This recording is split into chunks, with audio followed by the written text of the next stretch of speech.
Euro Cup 2024 telah memasuki babak kelima. Turnamen antar klub Eropa diikuti sekitar 80 tim. Setiap tim memainkan 6 pemain dengan format catur klasik. Di babak kelima, tim papan atas Alkaloid dan Turki Airlines berbagi angka 3 sama. Arjun Erigasi dengan gemilang menundukkan Dimitri Andrekin dengan dominasi benteng di baris ke-7. Permainan berlangsung dengan tema Karokan. Dan Arjun memilih variasi advance. C5. Langkah yang menarik dari hitam menghadapi Karokan advance. Ada dua hal yang menjadi poin utama dari langkah ini.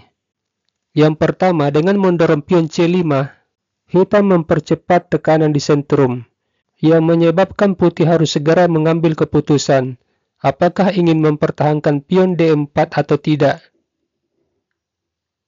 Dan poin yang kedua, hitam ingin menghindari struktur simetris.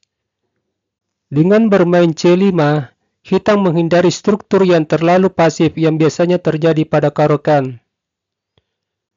Arjun Erigasi sebagai putih memutuskan mengambil pion C5. Dia tidak mempertahankan pion D4 yang melindungi pion E5. Andrekin merespon pion E6, membuka jalan bagi gajah menyerang pion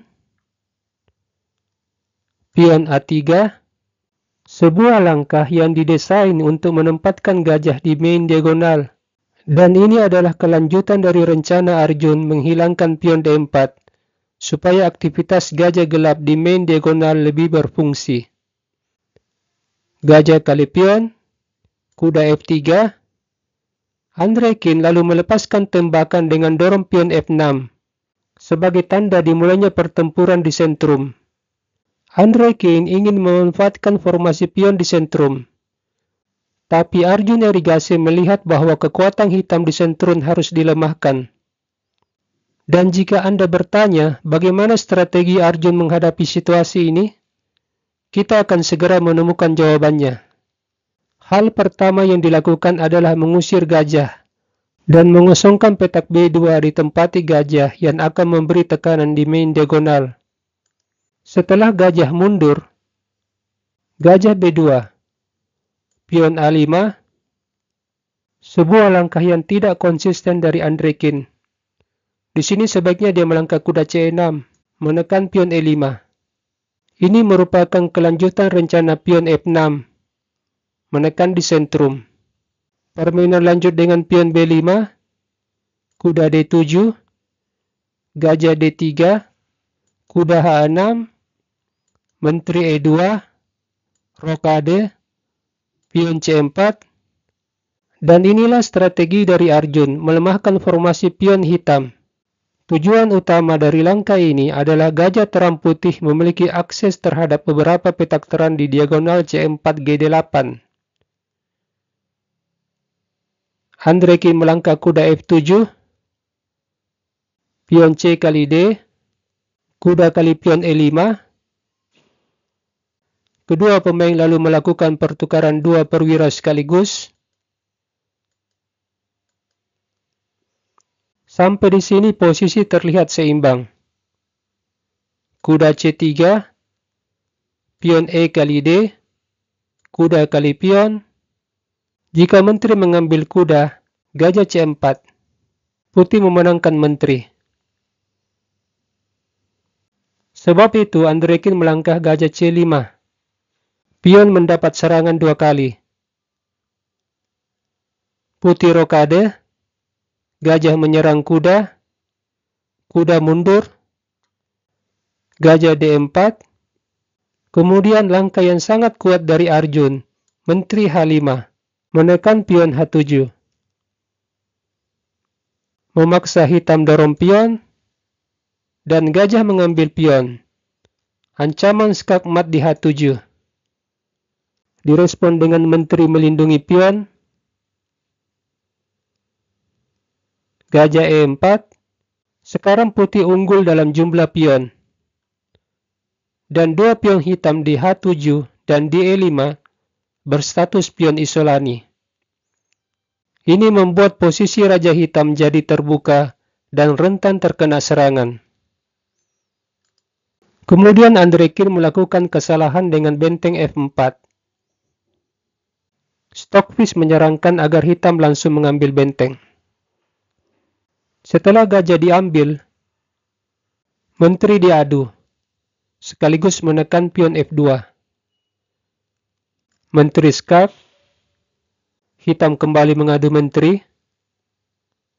Dalam posisi ini, Stockfish memberi keunggulan tipis bagi hitam. Kita kembali. Setelah Andrekin melakukan kesalahan dengan benteng F4, Arjun Erigasi mengadu gajah. Sebuah langkah provokasi agar hitam mengadu gajah. Dan kuda Forkin menteri dan benteng.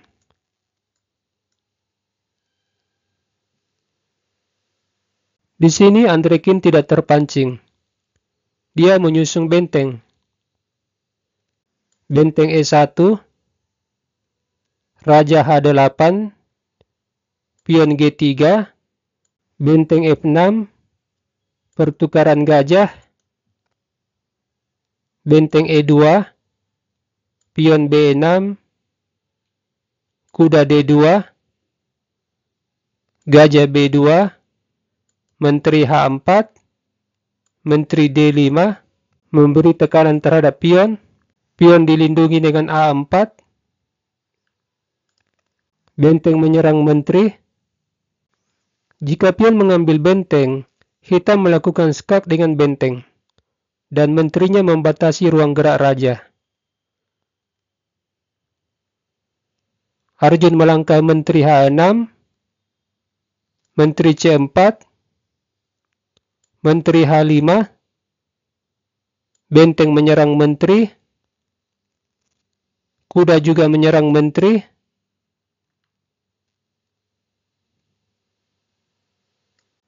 Menteri diambil dengan benteng. Hal yang sama juga dilakukan putih.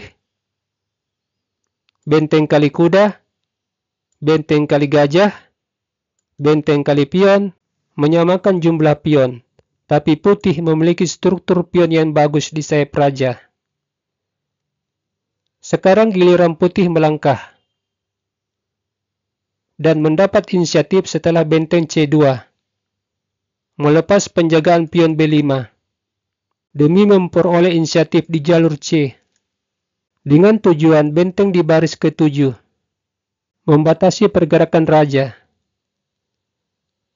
Jika hitam mencoba membebaskan raja dengan raja G7, benteng skak,